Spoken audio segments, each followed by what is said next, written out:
Picture it, a rainy night, the cobblestones slick with mud, and you push open the heavy door of a medieval tavern.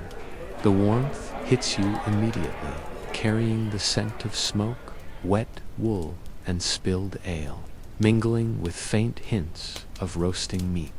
Lanterns sway above, casting jittering shadows across the rough wooden beams and stone walls. The low murmur of conversation rises into laughter, shouts, and the clinking of mugs, creating a chaotic rhythm that feels alive. Outside, the storm rages on, but inside, time slows. You are no longer just a passerby, but part of this messy, warm, human tapestry. So, before you get too comfortable, take a moment to like this video and subscribe to the channel, but only if you genuinely enjoy what I do here. Your support means the world. Also, do me a favor and tell me where you're watching from and what time it is right now. I want to get a sense of who else is out there, maybe feeling a little bit of a chill themselves. Tonight, we step into the dim, chaotic world of a medieval tavern.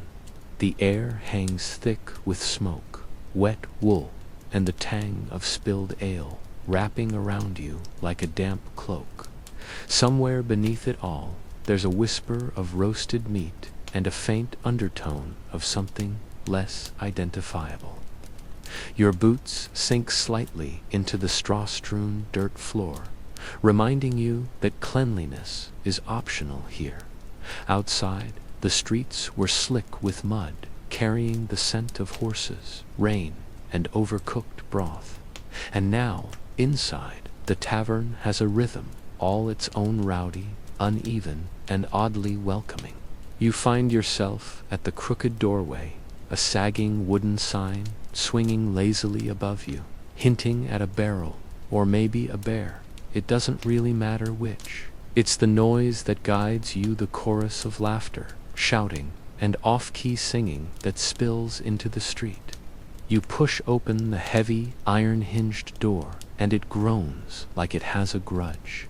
The warm, smoke-thick air hits your face immediately, curling around your senses like an embrace that's equal parts comfort and mild terror. Candlelight flickers along soot-streaked walls, casting long, jittering shadows. Somewhere, a hearth crackles, roaring against one wall, as if daring you to ignore it. Inside, the chaos reveals itself in layers. Benches wobble under muddy boots, tables bear initials carved over decades, knife marks and doodles intertwining with spilled ale. A one-eyed dog slouches beneath a table, guarding a bone as if it were treasure. Someone nearby argues loudly about a stolen chicken, while another patron slumps against the wall, ladle in hand, lost in a drunken dream. The room hums with the low, relentless buzz of conversation, punctuated by sneezes, thumps, and the occasional mug hitting the floor. And yet, even in this bedlam, you sense a strange order, a shared understanding. This is a community, rough-hewn, but alive. You pick your way toward a lopsided bench near the hearth, careful where you step. The floor is straw-strewn dirt, soaked in stories you don't want to ask about. The air smells of ale, sweat, smoke, and something rotting quietly beneath it all. Yet, despite the sensory onslaught, you feel an odd comfort. This is life stripped down, no pretenses, just people farmers, knights, bards interacting in their unpolished humanity. The warmth from the hearth tugs at your cloak, and for a moment, the tavern seems like a living organism, its walls breathing with history, its floors vibrating with countless footsteps, its ceilings low enough that the tall and the clumsy alike are reminded of their limitations. You take in the scene slowly. A man leans over a table, gesturing wildly, as if inventing a story mid-argument. A woman slams down her mug, spilling half its contents without a blink.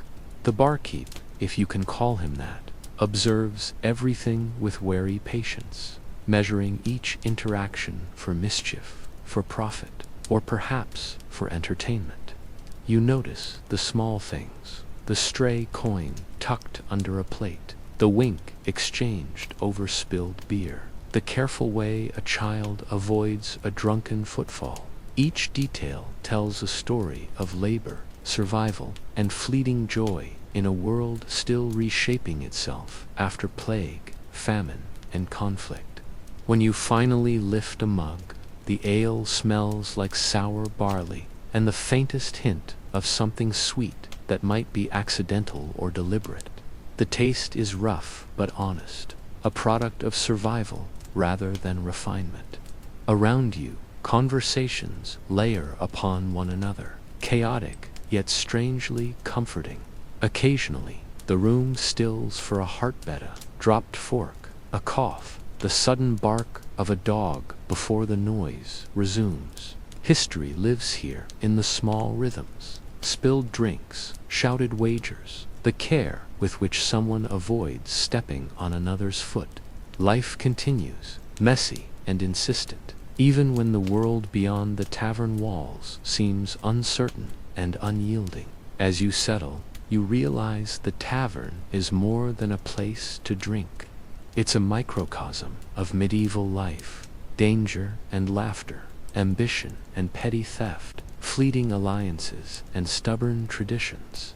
Every creaking bench, flickering candle, and echoing laugh speaks to centuries of people negotiating freedom in constrained circumstances, carving joy from chaos, and finding community in the unlikeliest of places. History isn't written in stone, it's whispered in corners like this, in footsteps and splashes, in the shared warmth of a fire that has seen generations pass. Even here, amid spilled ale and shouted stories, small routines remind you that being human persists, even in chaos. Behind the bar, the tavern keeper commands the room like a conductor with a wooden spoon for a baton. They're juggling mugs, shouting at a particularly slow customer, and throwing a glare that could fell a man for owing last week's ale. There are no menus here. You ask what's available, and the answer is usually ale or silence.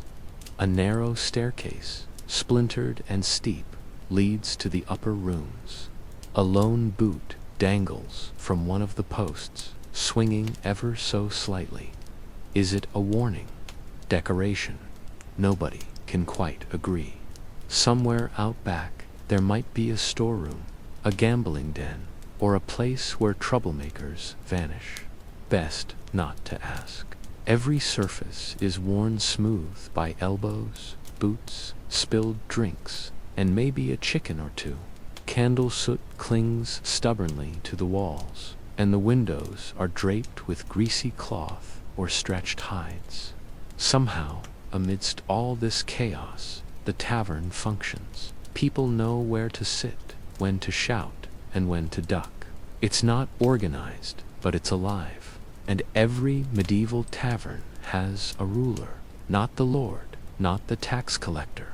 The tavern keeper is law, jury, and occasional executioner. They may not wear a crown, but make no mistake, they run everything.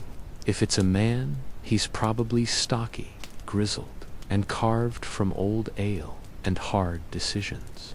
If it's a woman, sharper than a blacksmith's file, she can silence the room with a glance. Either way, they've seen it all. Blood, theft, drunken brawls, and vomit have all been cleaned from straw before breakfast. They greet regulars with nods, newcomers with suspicion, and troublemakers with a club. Behind the bar, they keep mental ledgers of debts, favors owed, and patrons who've had one mug too many.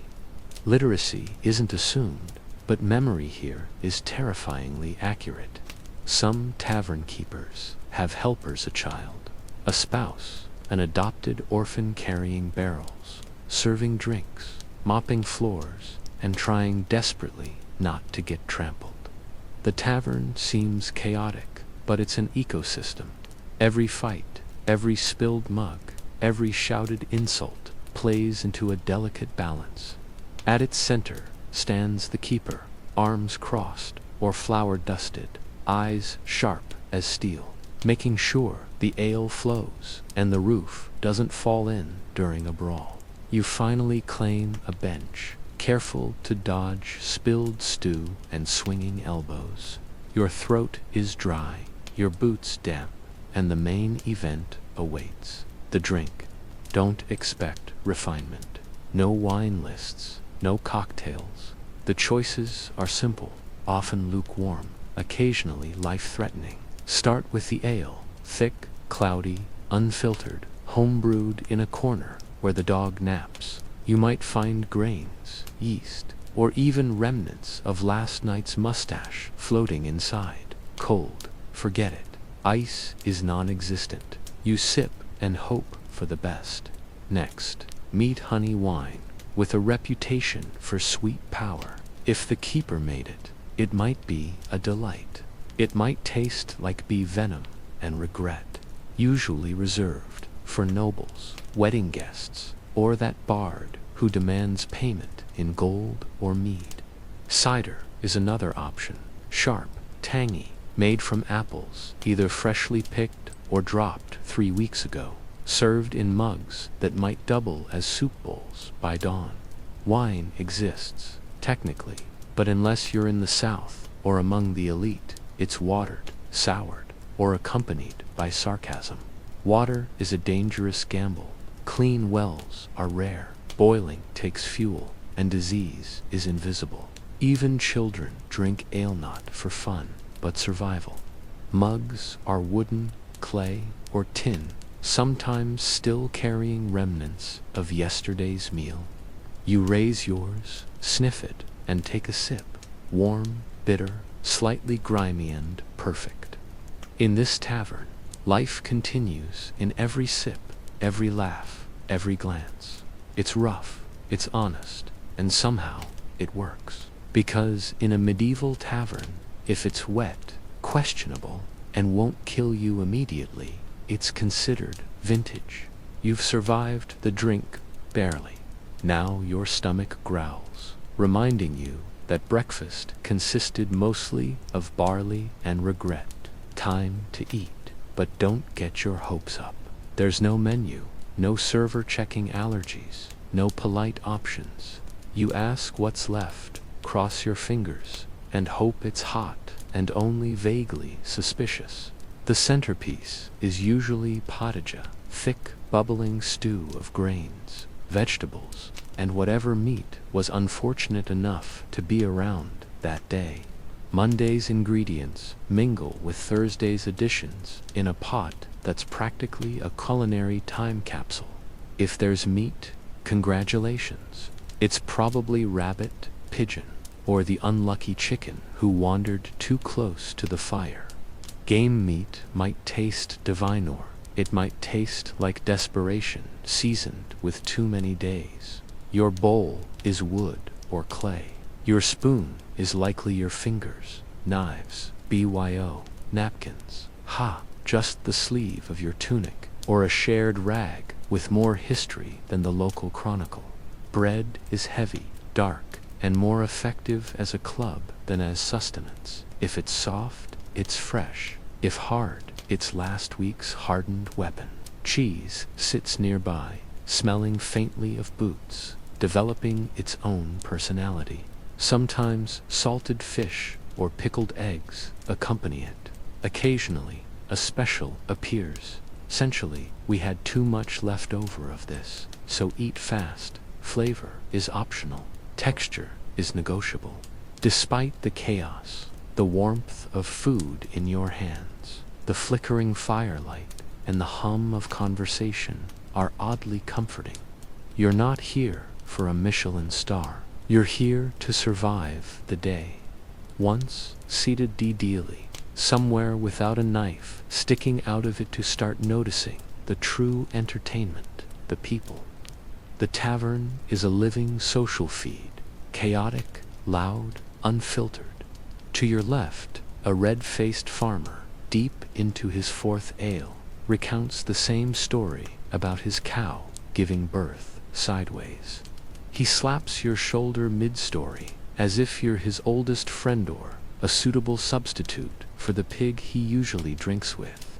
At the far end, a hooded stranger nurses a drink, keeping two shadows. Could be a runaway monk, a bandit, or just someone who avoids eye contact.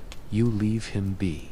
Near the hearth, a soldier in battered armor spins tales of battles involving dragons, Frenchmen, and a talking sword. It's nonsense. Everyone laughs anyway. A sweaty merchant bellows prices for grain no one asked for. Gold coins jingling with the enthusiasm of a man begging to be robbed. On a warped table, two locals play dice. One cheats, the other lets it slide, saving the fight for when the ale runs dry. A bard strums in the corner, voice cracking on high notes, improvising a love song that no one heard before and likely won't again. It's fine. He's wearing pants, and mostly in tune already, better than last night's disaster. Women wander through the crowd, some staff, some business-minded patrons. Sharp-eyed, confident, they flirt, laugh, or knock teeth out, depending on tone. Children dart between legs, swiping bread or coin. No one stops them. It's part of the rhythm. Everyone is watching, drinking, plotting, pretending the man slumped under the table isn't there. The tavern is a performance, and tonight, you're part of the cast. The soundtrack isn't music, it's chaos. Mugs clink, crash, or shatter. Laughter erupts, deep and boar-like. Voices layer over one another. Farmers chuckling at hay, knights giggling at pottage, monks wheezing at ducks. Arguments, storytelling, taxes, and misquoted scripture compete for dominance. The barkeep yells orders, swats, flies, barmaids shout at wandering hands. Someone calls for another round, like a battle cry. In the corner, the bard repeats the same four chords, improvising verses about lost chickens, love, and pants worn backward by nobility. Spill something, cheered, burp loudly. Rafter trembles, fall off a bench, still talking like it's intentional. Dogs bark, a goat bleats. Yes, there's a goat. Chairs scrape across dirt like thunderclaps in a wooden cavern. It's not peaceful. It's not quiet, but it has a rhythm, a living pulse. Occasionally, silence falls not by designs, a pause 3 seconds long, before the cacophony returns, relentless, alive, and entirely yours to inhabit. Tonight, in this chaos, survival isn't just about food or drink, it's about finding your place in the story. Then someone farts heroically, and the room erupts again. This isn't background noise, it's the heartbeat of the tavern, raw, relentless, alive. If you listen closely, you can almost sense a rhythm emerging from the chaos, a strange kind of harmony born from disorder. And like everything else here, it only grows louder the longer you stay. Once the ale flows freely, and the stew starts settling in your stomach, the tavern transforms. It's no longer just a place to eat and drink. It's a medieval casino, minus velvet ropes, and with far more shouting. Gambling is the sport of the evening. Soldiers, barefoot boys, and anyone with a handful of copper join in. There's no dealer, no pit boss, no rules enforced beyond who can lift the most coins without spilling them. Dice are carved from bone, wood, or whatever came to hand, clattering across tables like rolling thunder. Cheers, groans, accusations of witchcraft follow every throw. Everyone uses the dice. No one trusts them. Cards appear too hand-painted, worn, always missing a few. Rules shift with the storyteller. Sometimes highest number wins, sometimes symbols, often improvised. Wagers range from coins to mugs to livestock. Someone bets a goat, another his boots, another his freedom for the night. Spoiler, he loses. Cheating is expected. A hidden die here, a marked card there, a well-timed cough when luck leans the wrong way. Win big, buy a round, or risk a midnight jump. Lose badly, smile, pretend you meant it, and inch slowly toward the door. Side games erupt spontaneously. Arm wrestling, thumb wars, or who can drink the most before collapsing. The winner earns applause. The loser earns a night under a table and a headache that lasts until market day. It's absurd, it's chaotic, but the energy is infectious. In a medieval tavern, luck isn't just a game, it's pride, your purse, and sometimes your dignity on the line. As the night deepens, a new performance begins. Words, music, confident nonsense take the floor. In the corner, a bard plucks a half-tuned lute, strings squeaking like old boots, missing teeth, missing strings, and yet full of bravado.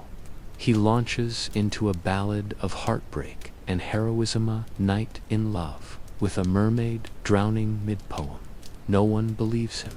Everyone listens anyway. Around the tables, patrons join in. A man who swears he wrestled a bear, another who saw a witch turn a cow into a goat, someone claiming kinship with Charlemagne. Every tale starts with, "You won't believe this," and they're right, we don't, but we want to. Boasts become ballads, mishaps become myths, jokes circulate, terrible ones that somehow become hilarious. Poems, stolen from monks, are recited with gusto. The crowd reacts with claps, hoots, or thrown bread, depending on the quality or quantity of performance. Occasionally, a traveling minstrel arrives, polished, practiced, dangerous, with a story. Even they know the golden rule: never let facts ruin a good tale. In this smoke-choked room, with fire crackling and mugs sloshing, storytelling is tradition. It's connection. It's how friends, enemies, and lifelong drinking partners are made. By midnight, half the tavern reenacts the tale of a one-legged night fighting 6 highwaymen with a ladle. You cheer, laugh, and forget the absurdity. In a medieval tavern, a good liar is a legend. As the ale flows and the night thickens, something shifts in the era boozy boldness. The bard is midway through his 3rd song about unfaithful shepherdesses, and suddenly everyone is flirting. Subtlety has left the building. It starts with eye contact, toward one eye, squinting through a mid-induced haze. A man with 2 teeth leans across a bench, slurring, "My lady, your beauty burns brighter than the hearth." She responds by hurling a bread crust at his forehead. The room erupts in cheers.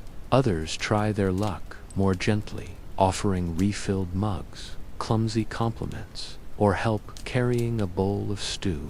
Spoiler, it still spills, but no one cares. This is the medieval dance of drink, desire, and chaos, and tonight, you're right in the middle of it.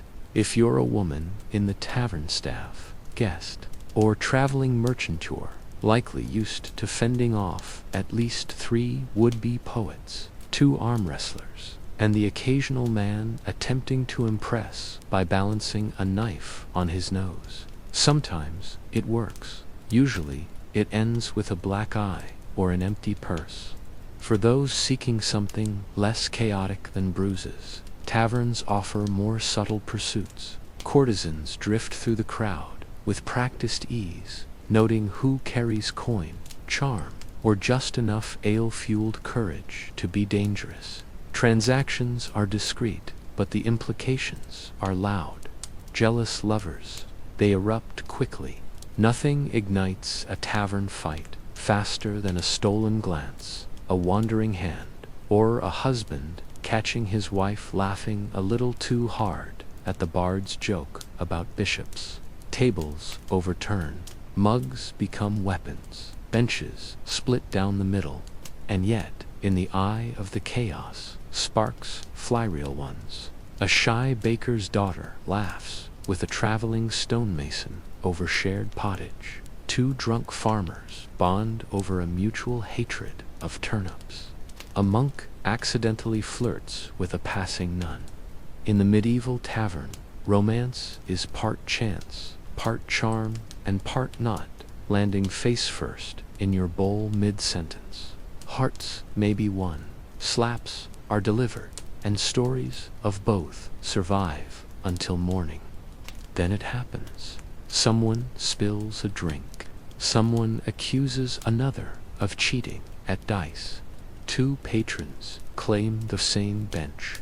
All of it converges into a perfect storm.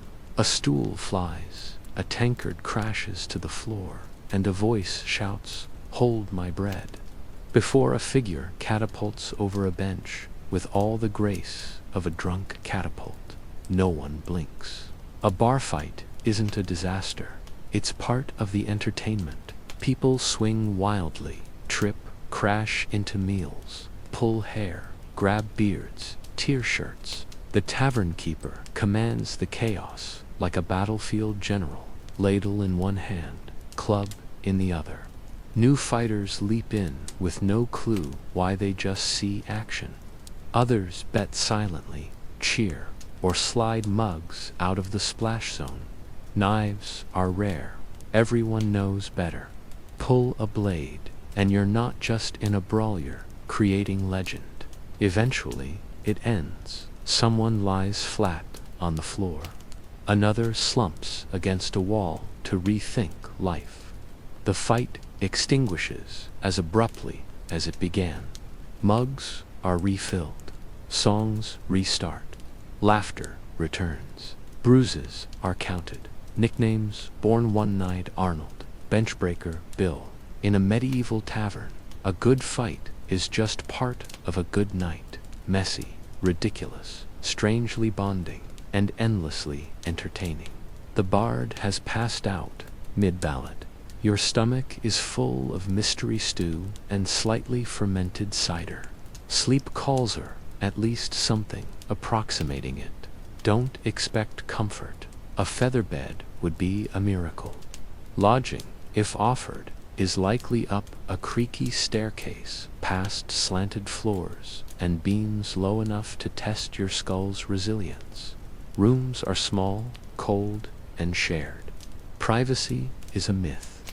Shoulder to shoulder with strangers, you'll hear snores like church bells and dreams spoken in unknown tongues. Beds are straw-stuffed, thin, lumpy, crawling with the medieval companions you didn't ask for. You lay down fully clothed, boots on, dagger at the ready, blankets shared, scents mingling, garlic, smoke, sweat, and the faint temps of last night's ale. Too poor or too drunk, you curl up downstairs, on a bench, under a table, or in a corner by the hearth, snuggled next to a dog that may or may not belong to the tavern. You'll be stepped on, sneezed on, possibly used as a footrest. The tavern never truly quiets. Even after the last mug is drained and the last fight patched, there's always a muttering in sleep, a log popping, or a distant fart echoing through the rafters. And somehow, amidst it all, you drift off, not comfortably, not cleanly, but safely. The fire keeps the worst of the cold at bay. The tavern keeper keeps watch with one eye open, club in hand, and the noise voices, laughter, creaks, crashes, becomes its own lullaby, familiar, human, alive. When morning comes, you wake with a sore neck, a dry mouth, and a bruise you'll swear you didn't earn, but will never forget. For a few hours, you sleep in the company of travelers, rogues, farmers, and fools. No kings, no silence, just snoring, straw, and the faint hope that your boots will still be there come morning. Dawn creeps in like an uninvited guest, sliding pale light through the cracks in the shutters, nudging your eyelids with merciless persistence. One eye opens. A boot presses against your chest. Someone murmurs about sheep taxes, as if the world depends on it.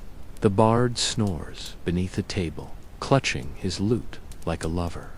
A chicken hops across the floor, pecking at yesterday's bread crusts, entirely unremarkable in its audacity. The fire has died down, leaving the room cold and smoky. Patrons begin to stir, groaning like warriors from battles fought entirely in their heads. One man sits up, glances around, then lies back down. Today isn't worth it, clearly.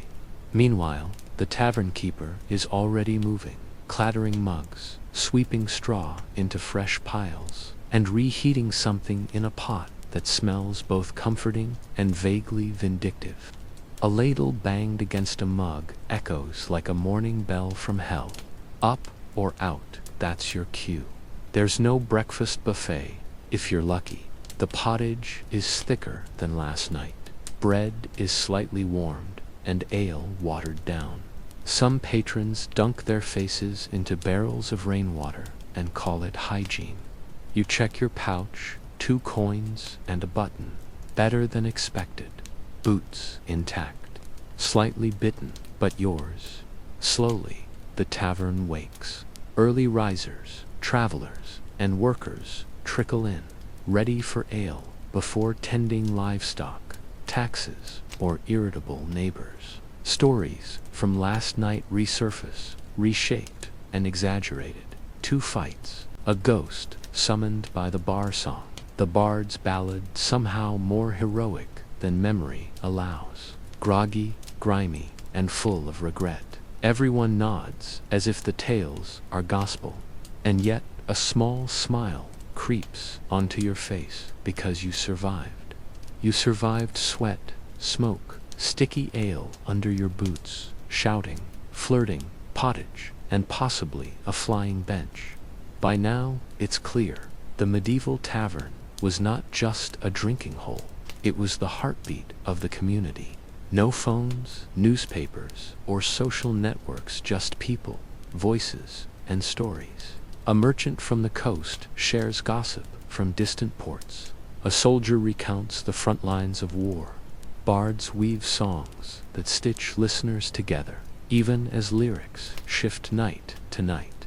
Farmers drink beside craftsmen. Pilgrims share bread with thieves. Strangers become friends or, at least, drinking buddies before the next round.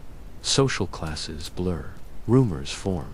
Alliances take shape. Grudges ignite or fade depending on the dice. Business happens here. Deals made. Contracts shaken over splinters and spilled cider. You could find work, lose a purse, get married, or spark a feud in one evening. And more than that, the tavern offers something rare. Relief. Relief from cold, from work, from the relentless grind of medieval life. For a few hours, you sit near the fire, laugh at a bad joke, sing a worse song, and forget how hard the outside world is. The ale might be warm, the bed itchy, the pottage bone-studied, but for a while, you're alive among the living. In a world where disease, war, and winter could strike without warning, that is no small thing. A medieval tavern is more than mugs and noise. It's belonging, it's story. It's a place to rest while the fire still burns. Loud, messy, honest, and unforgettable. And then, as the tavern quiets into the morning, your mind shifts to another stage of history. Long before the streets of Europe echoed with ale and laughter, there was Egypt. Before she became the most iconic face of the ancient world, immortalized in limestone with high cheekbones and a gaze of serene confidence, Nefertiti existed as a woman cloaked in mystery. Her name means the beautiful one has come. yet no one knows exactly where she came from. Some claim she was the daughter of a powerful official named Ai, possibly Akhenaten's sister. Others insist she was a foreign princess, sent as part of a marriage alliance. Her origins debated, her influence undeniable. Nefertiti enters the historical record like a flash of lightning, sudden, brilliant, transformative. All right, let's step into the warm, desert air of ancient Egypt, a place where the golden light of the sun stretches across the sand and dust dances lazily in every beam. You can almost smell the mingling scents of baked mud bricks, incense burning in temples, and the faint, sweet Thames of oil on skin. The city hums with life. Sandals scuff across stone streets, merchants call their wares, and somewhere distant, the bray of donkeys cuts through the chatter. But your eyes aren't on the crowds yet. They're drawn to her Nefertiti. You notice her immediately, even before you realize why. Unlike other queens, who seem content to linger at the edges, she's everywhere, towering in reliefs, standing taller than life, her posture unbowed. She holds symbols of power as casually as you might lift a cup of water. And in a kingdom where pharaohs are gods walking on earth, her presence next to Akhenaten doesn't whisper, influence it, shouts it. You feel it in the carvings, in the brushstrokes of paint on plaster, and even in the echoes of old hymns that might have once filled the air. Is she queen, ruler? You can't quite tell, but it doesn't matter. She's not meant to blend into the shadows. And yet, Egypt itself is uneasy. You can almost feel the tension in the air, prickling your skin like static before a storm. The old gods, once omnipresent, are suddenly ignored, their temples shuttered and abandoned. Priests murmur curses under their breath, carving secret hieroglyphs of protest. Akhenaten, once Amenhotep, has turned the world upside down. Ammon is discarded. Aten the sun itself becomes the singular focus. It's more than a religious shift. It's seismic, shaking the bedrock of tradition. Overnight, the rituals, the statues, the entire social order rendered obsolete. Can you imagine that? One morning, everything you've known, everything sacred, suddenly told to vanish. The new capital rises, Akhenaten, gleaming in the light, designed so that the sun itself bathes it in reverence. And there she is, Nefertiti, a constant beside him, worshipping the sun with the same intensity. Reliefs show her with their daughters, heads tipped toward the divine radiance, robes catching the golden light. Art itself changes. Long, loose lines replace rigid stances. Intimacy replaces formality. Here, the pharaoh kisses his queen, plays with his children, prays openly under the rays.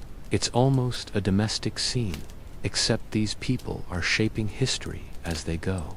You might need a moment to adjust. This isn't just family life, fit's revolution in motion.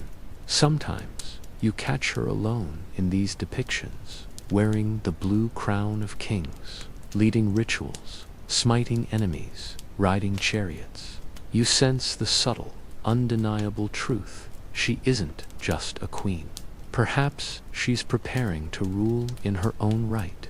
Historians debate whether she shared the throne out of strategy, love, or necessity. Either way, the empire leans on her. Without her, maybe the Aten experiment wouldn't have lasted. She becomes more than a symbol of beauty. She embodies divine femininity, power, and political cunning. You can almost hear the whispers, Neferfroten, they call her, in secret inscriptions, a hint that she might have stepped fully into authority herself. Motherhood, too, is central to her image. You see it in delicate reliefs, her 6 daughters reaching up to touch her face, arms small and tentative, her hands protective and soft. It's intimate, almost startling. In a world of distant, godlike rulers, this human touch is revolutionary. It softens divinity, makes it tangible, approachable, and yet the same hands that cradle life also wield authority. Statues and carvings show her performing kingly acts alone, enforcing rituals, governing, asserting presence. There's a quiet audacity here, a radical claim to power that might have been invisible to all but the most attentive eyes. But history isn't kind to even the brightest. As Akhenaten's health falters, perhaps worn down by stress, illness, or genetics, she steps further into governance, and then, abruptly, she disappears. No funeral, no tomb, no whispers of her final breath. It's as if the world couldn't bear her brilliance and chose to erase her from memory. You might lean back and wonder, was it death, exile, or deliberate concealment? Whatever the answer, this vanishing act cements her legend. Nefertiti's story doesn't end with stone or ink, it lingers in shadows, sunlight, and the faint scent of incense in deserted temples, waiting for anyone patient enough to notice. History, after all, isn't written in stone. It's written in footsteps like yours, in moments of defiance, and in the silent spaces left by those who dared to change the world. Tonight, as you walk among the echoes of Akhenaten and feel the warmth of the sun, even in memory, you realize Nefertiti wasn't just a queen.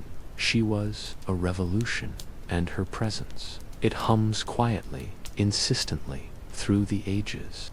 Let's wander together into the quiet desert air of Amarna, the city Akhenaten built for the sun god. You feel the heat lingering in the stone streets, the scent of sun-baked mud and faint incense still clinging to empty courtyards. Somewhere, the distant laughter of children echoes from reliefs long gone, and the wind whispers through abandoned temples, carrying stories that never reached a scribe's pen. And there, in every corner of memory, stands Nefertiti, once everywhere, now nowhere. One moment she's carved into walls, her presence radiating like the sun itself. The next, she vanishes like dust swept into the wind. By year 12 of Akhenaten's 17-year reign, her light dims, her name disappears from inscriptions. Reliefs stop showing her face. Temples no longer hum with hymns sung in her honor. No tomb, no funeral, no farewell, just silence. Isn't it unnerving? For someone who reshaped Egypt alongside a revolutionary pharaoh, her absence feels like a hole in the sunlit sky. So, what could have happened? Perhaps it was the simplest answer. She died.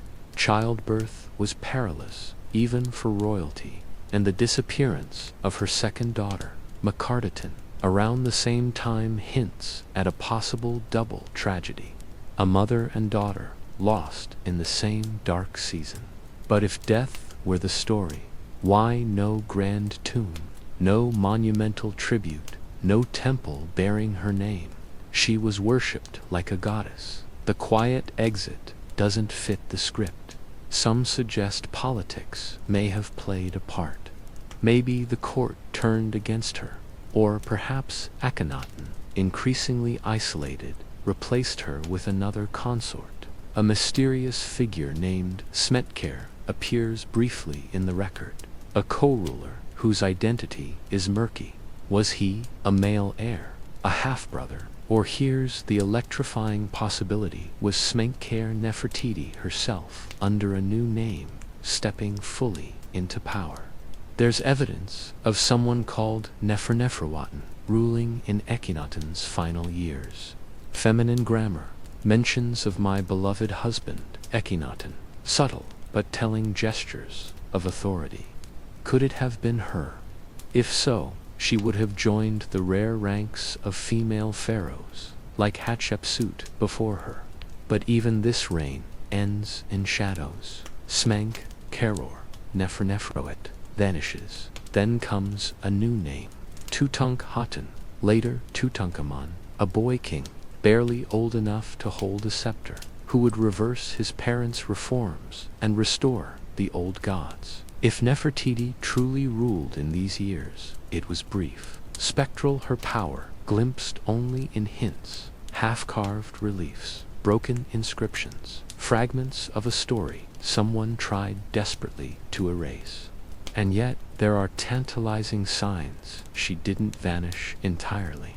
Tutankhamun's golden shrine depicts a woman anointing the boy king, her features strikingly reminiscent of Nefertiti. Could she have guided him from the shadows, shaping Egypt's fragile recovery? A steady hand steering a child king through political, religious, and ceremonial turbulence. Maybe, perhaps she worked alongside the high priest, restoring order while remaining unseen. History leaves us fragments, but the fingerprints are there. Her presence lingers, erased in name but impossible to ignore in action. The irony is rich. Tutankhamun's fame would, centuries later, resurrect her memory. In searching for him, the world stumbled upon her. Queen, mother, revolutionary. Potential Pharaoh Nefertiti's final chapter is a mystery, a vacuum in a culture obsessed with eternal life and monumental legacy. No sarcophagus, no funerary mask, no last inscription whispering her final words to the gods. She disappears into history like sunlight through dust, yet the shadow she casts endures, and maybe that's fitting. Some legends aren't in the monuments, they're in the questions, in the silence, and in the imagination of everyone willing to step into her world. All right, let's wander into the quiet, dust-laden corridors of time again, where the air smells faintly of sun-baked stone and something faintly like lost incense. Imagine stepping into a valley of kings, golden light bouncing off the crumbling walls, and feeling the hum of centuries pressing around you. Nefertiti is absent here, but somehow her presence is heavier than the air itself. Her tomb, if it exists, might have been dismantled, her name erased in the furious reclamation of Egypt's old gods. Stone chisels struck vengeance, and the world tried and tried hard to remove her from memory. But what if she wasn't lost? What if she was simply hiding in plain sight, misidentified, buried behind layers of history? Radar scans in 2015 hinted at hidden chambers in KV-62, Tutankhamun's tomb. Could she lie just inches away, sealed off under walls of gold and stone, waiting like a whisper beneath layers of dust? The idea captured imaginations worldwide, a queen sleeping just beyond reach. You can almost feel the thrill, can't you? But scans were inconclusive, excavations slowed, and the story retreated into myth. Yet absence, it turns out, is loud. We still have her. Hundreds of images, reliefs, carvings, and then there's the bust in Berlin, gazing across glass with that uncanny poise. Long neck, the tall blue crown, and features so refined they almost feel contemporary. One eye unfinished, or perhaps intentionally left blank, an enigmatic pause in the artist's hand. Discovered in 1912 by Ludwig Burchard in the sculptor Thutmose's studio at Amarna, she was dusted free and instantly recognized. Burchard wrote, "No use describing it, you have to see it." And when the world did, Nefertiti became more than history. She became myth, a global icon of beauty, power, and mystery. Of course, the bust itself is contested. Egypt has long demanded her return, arguing she belongs beneath the sun she once worshipped. Germany resists, citing fragility, prestige, the crowds she draws. You might smile wryly at that's almost exactly like modern politics. Power and legacy wrapped up in appearances. And yet, wherever she resides, the bust does something remarkable. It doesn't just show beauty, it shows authority. The look on her face speaks of secrets, decisions, revolutions, subtle dominion. She is not passive, she is challenge, she is command. And through this silent limestone, she whispers her story across centuries. Her life and influence were never about whispers alone.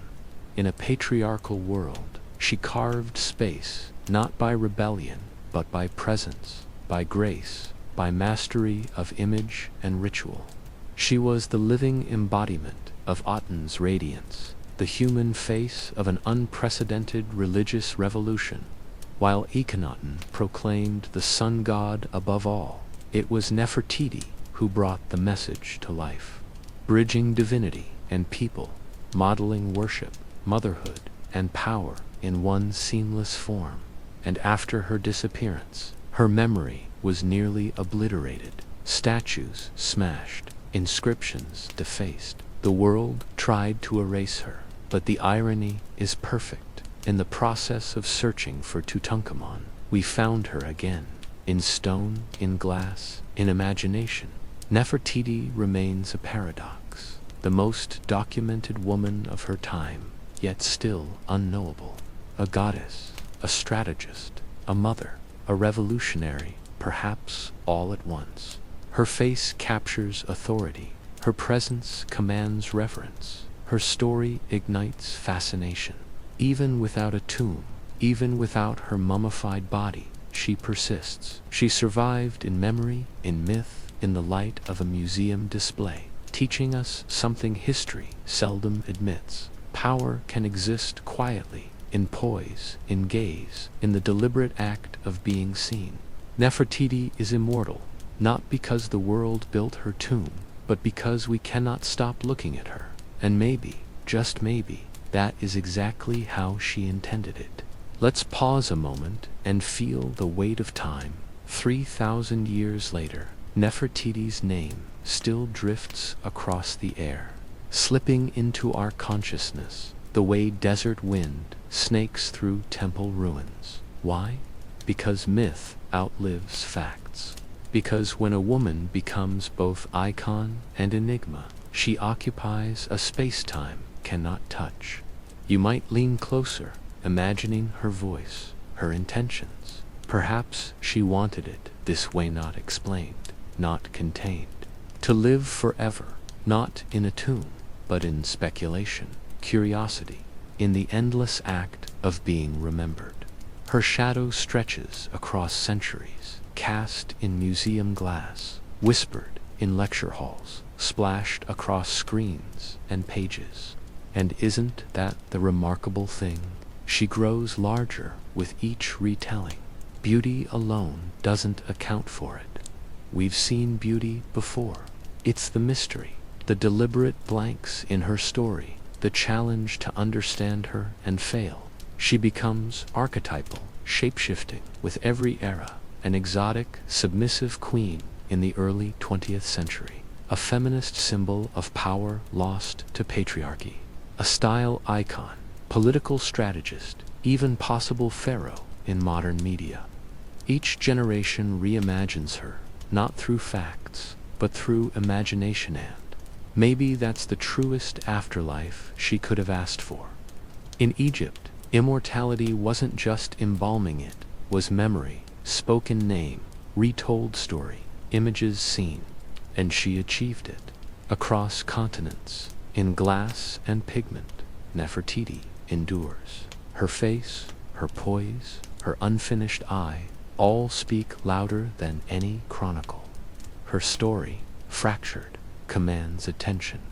She left behind an enduring curiosity, a life half seen, half hearest, wholly unforgettable. She turned absence into presence, mystery into power. Not just ruling an empire, not just shaping religion or motherhood, but becoming timeless. She remains here, in our wonder, our questions, our need to remember the women history tried to forget. Not gold, not glory, but being sought always. Isn't that a form of immortality more lasting than stone? And then, imagine stepping halfway across the world. Clouds hang low over southern China. Bamboo groves hum with wind, and the dragon's backbone stretches before you. It's no myth, no fire-breathing beast. This dragon is earth and stone, shaped by patient hands over 7 centuries. Terraces ripple across mountains like scales, catching water, mist, and morning sun. From a distance, a sleeping creature. Up close, alive, with flowing channels, rustling seedlings, breath of mist rising from the slopes.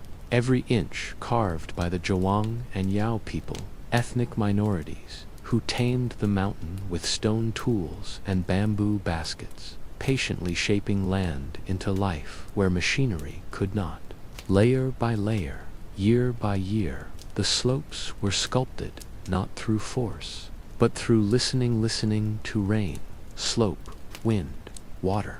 Every terrace is a pact between humans and nature, each curve intentional, each drop of water accounted for.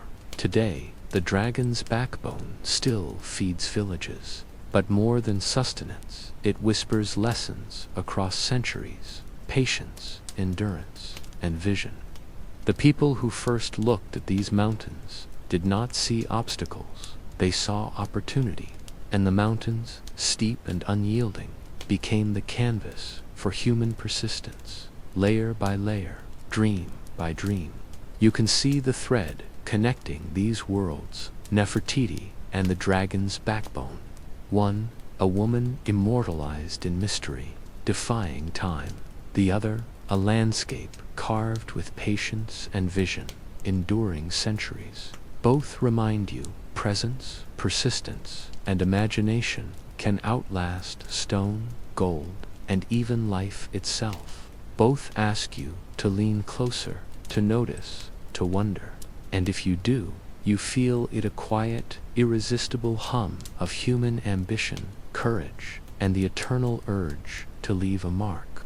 Let's step into the misty peaks and feel the mountain beneath your feet, cool and uneven, a living pulse of stone and soil. Up here, possibility hangs in the air, thick as the scent of wet earth after rain. The Zhuang and Yao people looked at the slope and saw not danger, but opportunity.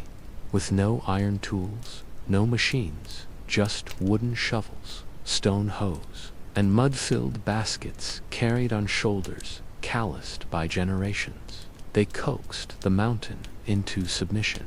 Inch by inch, terraces began to emerge, horizontal veins stitched into the steep hills, each one painstakingly balanced, each one a testament to patient calculation and lived intuition.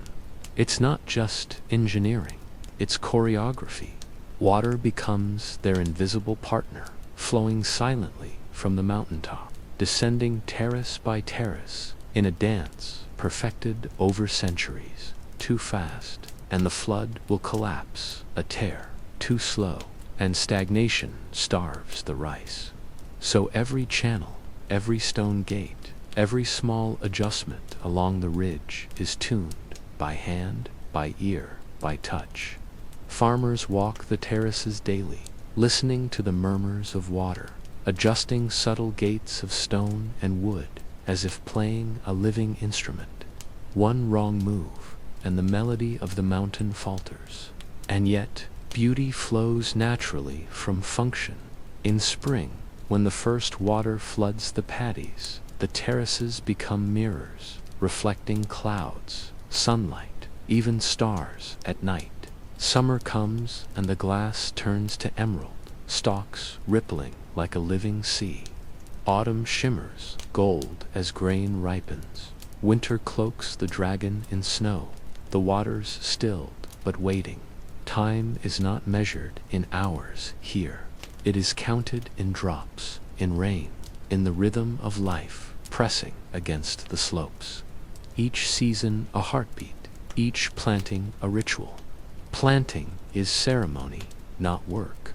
Farmers, barefoot, straw hats low, move along the flooded ridges with careful steps, seedlings in hand, placing each stalk by feel, by memory, by inherited rhythm. Children splash along the edges, mimicking, learning not from paper, but from the tactile pulse of mud and water. Songs rise quietly across the terraces, prayers to mountain spirits, blessings to ancestors. Each planted paddy is a promise, a covenant to the land and to the generations that will follow. There is no rush here, no ticking clock. The dragon moves on its own time, and the people move with it, in step, in harmony. If you stand here long enough, listening to the water trickle, the wind hum through bamboo, and the terraces shimmer in shifting sunlight, you begin to understand. The dragon's backbone is not just a masterpiece of labor. It is patience made visible, persistence made real. Every curve, every ripple of water, every planted stalk whispers a story of human endurance, of respect for the land, of lives lived in synchrony with the mountain. The mountain is formidable, the dragon sleeps, but it has learned to breathe with humans, and they with it. And that is something utterly timeless. Step lightly here, along the ridges, and feel the rhythm of the mountain under your feet. The planting is not just labor, it's a slow meditation, a dialogue between human and nature, patience and purpose. Green shoots rise from the water like whispers, each one a prayer, each row a quiet defiance against hunger and haste. The dragon is awake, the mountain breathes, life is planted, one seed at a time, and scattered along its coils are the village's Pingan Jenkins settlements that cling to the slopes like memories, refusing to fade. The houses perch on timber stilts, their rooftops, dark and angled, echoing the terrace's lines. From above, they look like lanterns floating over green waves. Inside, the air smells of wood smoke, rice, wine, and earthy warmth. Life is communal here, generations sharing homes, meals, stories. The people belong to ethnic minorities, the Zhuang and Red Yao, each with language, custom, and legend. Yao women stand out instantly, hair long and coiled atop their heads, cascading like silk when washed in rivers. Scenes so graceful they seem mythic, and despite the modern world creeping along mountain paths, tradition persists. Indigo-dyed cloth, wooden looms creaking, reed pipes and bronze drums at festivals, harvests celebrated with song, hospitality offered without expectation. These mountains are alive with story. The terraces themselves are sacred, coiled like a sleeping dragon across the ridges. Mist rolls in, covering paddies in white, and it is said the dragon breathes, stirring gently. Tales speak of divine intervention. Ancestors, facing famine, climbed the peaks and prayed. The gods sent rain and instructed the hills to be carved into steps for rice, and the people obeyed. Every tree, every field, every quiet morning respects this invisible pact. Offerings are still made to the water. A few drops of rice wine, murmured prayers, subtle gestures that tie the present to centuries past. Yet time does not pause forever. Roads and wires have climbed these hills. Tourists, cameras, smartphones trace the same paths as farmers, and suddenly the terraces face the modern world. For generations, this land answered only to the rhythm of seasons and hands in mud. Now it is measured in clicks, likes, and the rush of curiosity. There is worrisome feared concrete and commerce, would replace wood and ritual, that the culture would become a display rather than lived. But if you watch closely, you notice resilience. Tradition bends but does not break, absorbs without surrender. Water still flows, terrace to terrace. Children still step barefoot into paddies. Songs still rise with planting. The dragon remains. And isn't that the lesson here? That beauty, patience, and endurance can survive even under pressure. That work done with care, respect, and heart does more than feed it, creates a living story, a rhythm older than recorded time. The terraces are more than soil and water. They are memory, devotion, and human possibility, all carved into the mountain, one stone, one channel, one seed at a time. Even as the world encroaches, the dragon breathes on, patient, eternal, alive. But the people of Longji did more than endure. They adapted not by abandoning the past, but by weaving the present into it, one careful thread at a time. Villagers opened their homes to guests, not as resorts, but as family stays. Visitors share local meals, sticky rice, steamed in bamboo, wild greens plucked that morning, and sleep in wooden stilt houses where roosters still mark the sunrise. This experience isn't curated for show. It's lived, honest, and real. Farming continues, season after season. Terraces are flooded, seedlings planted by hand, harvests gathered with sickles worn smooth by time. Children attend school by day, then help in the fields at dusk. Tourism supports life, but rice sustains it. One feeds the other. And despite some young villagers leaving for cities, many return drawn by something deeper than nostalgia. It's the sound of water sliding through channels, the reflection of stars in flooded paddies, the mountains teaching patience. Festivals have grown louder, microphones replace drums. Signs now display Mandarin and English, but rituals endure. Offerings are made, songs are sung. The dragon's backbone does not resist change. It absorbs it with grace, with balance. The terraces survive, not frozen in time, but alive, breathing, adapting. They shift with the seasons, shedding skin, changing colors, shaping moods. Cities change in years. The terraces change in weeks, flowing with light and rhythm. To witness a full year here is to watch a mountain breathe. Spring arrives like a mirror. Flooded paddies reflect the sky in silver glass. Clouds drift below your feet. Summer bursts green. Rice shoots rise, cloaking hills in an emerald cascade. Frogs call from the fields. Farmers work dawn to dusk, hats bobbing like sails on jade waters. Autumn glows gold, grain ripens, terraces shimmer in sunlight. Families gather, songs rise, sticky rice is cooked. The dragon, fully awake, offers its bounty. Winter brings stillness.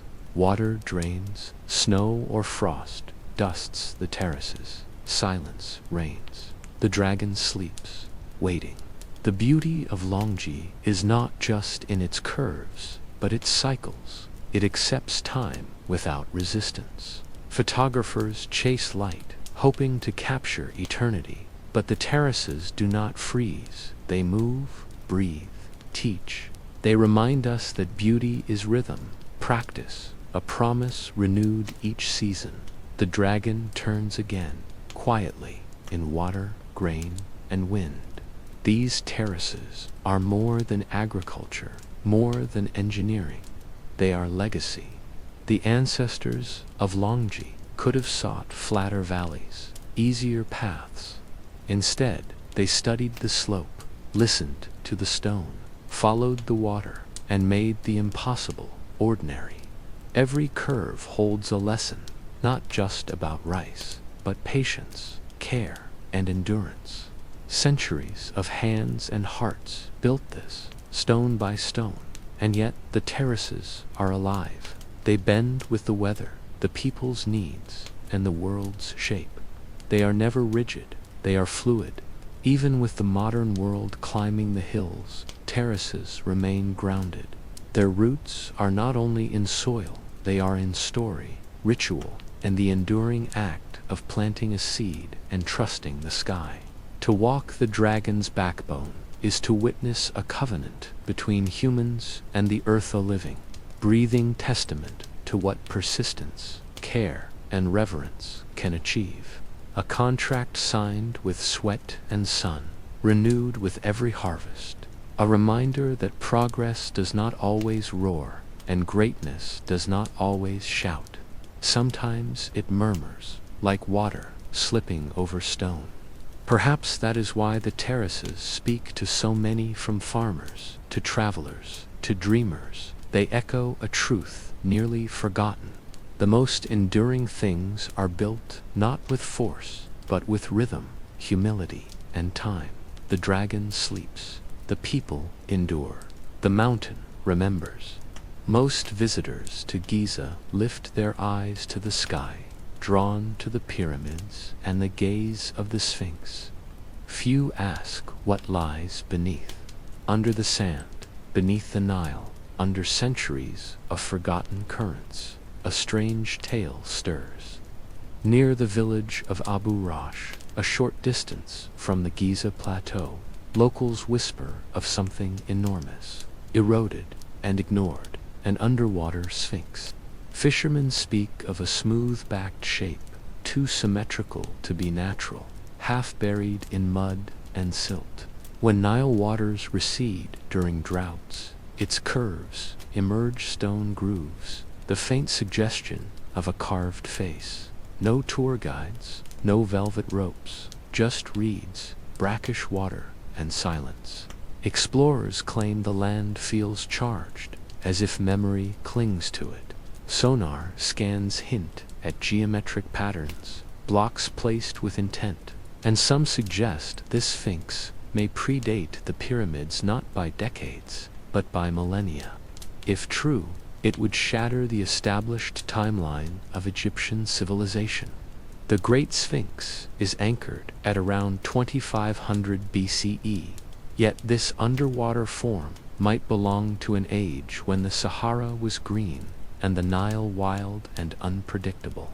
Skeptics dismiss it as natural limestone erosion, yet the curves, symmetry, and alignment with celestial markers invite questions. For now, the submerged figure lies quiet, waiting, and if it could speak, one wonders what secrets it would share and why so many refused.